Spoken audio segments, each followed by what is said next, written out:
K ബാലന്റെ നാവിൽ നിന്ന് വന്ന പ്രസ്താവന അത് പിണറായി വിജയന്റെ മനസ്സിലെ വിഷമായിട്ടാണ് പുറത്തു വരുന്നത്.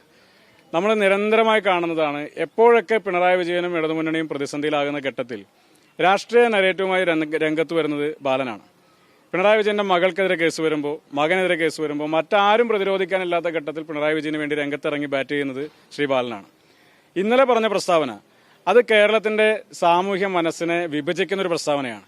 ഒരു മതധ്രുവീകരണം ഉണ്ടാക്കാനുള്ള ഒരു തീവ്രമായ ശ്രമം CPM നടത്തിക്കൊണ്ടിരിക്കുകയാണ്.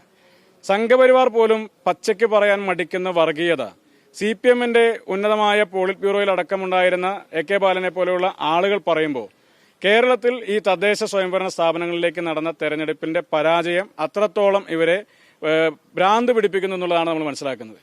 അതിന്റെ ഭാഗമായിട്ടാണ് ഇത്തരത്തിൽ ഇങ്ങനെ പച്ചയ്ക്ക് വർഗീയത പറയുന്ന രീതിയിലുള്ള പ്രസ്താവനകൾ ഉണ്ടാകുന്നത്.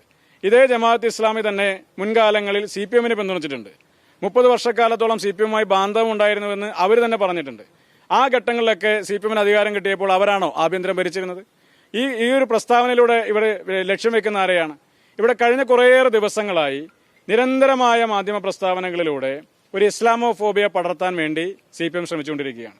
പലപ്പോഴും സംഘപരിവാറാണത് പറയേണ്ടിരുന്നത്, അല്ലെങ്കിൽ പറയുമെന്ന് നമ്മളൊക്കെ പ്രതീക്ഷിക്കുന്നതെങ്കിൽ അവർ പോലും പറയുന്നതിനേക്കാൾ കൂടിയ തരത്തിൽ ഇന്ന് CPM അത് പ്രചരിപ്പിച്ചുകൊണ്ടിരിക്കുന്നു. അപ്പോൾ കെ ബാലന്റെ പ്രസ്താവന അതങ്ങനെ ബാലന് തോന്നിയ ഒരു വിവരക്കേടല്ല, അത് പിണറായി വിജയന്റെ തലയിൽ ഉദിക്കുന്ന ഈ സംസ്ഥാനത്തെ രാഷ്ട്രീയമായി മാത്രമല്ല മതപരമായി ഭിന്നിപ്പിക്കാൻ ശ്രമിക്കുന്ന ഒരു വിഷപ്രയോഗമാണ്.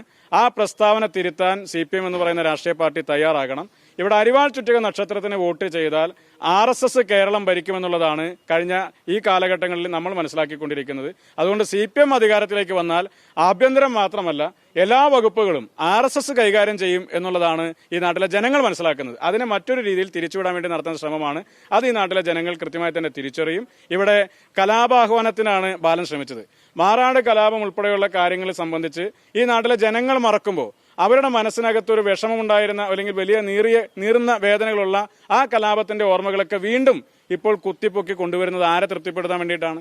എന്ത് രാഷ്ട്രീയ നേട്ടത്തിന് വേണ്ടിയിട്ടാണ്? ഇപ്പൊ 4 വോട്ടുകൾക്ക് വേണ്ടി ഞങ്ങൾ മതങ്ങളിലേക്ക് ചുരുങ്ങില്ല എന്ന് പ്രഖ്യാപിച്ച പിണറായി വിജയനും സംഘവും ഇന്ന് 4 വോട്ടുകൾക്ക് വേണ്ടി ഈ നാടിനെ മതപരമായി ഭിന്നിപ്പിക്കാൻ വേണ്ടി ശ്രമിക്കുകയാണ്. കമ്മ്യൂണിസ്റ്റ് പാർട്ടിയുടെ ഈ രാഷ്ട്രീയ നെറുകേട് ഈ നാട്ടിലെ ജനങ്ങൾ തിരിച്ചറിയും. കെ ബാലനെതിരെ കലാപാഹ്വാനത്തിന് കേസെടുക്കണം.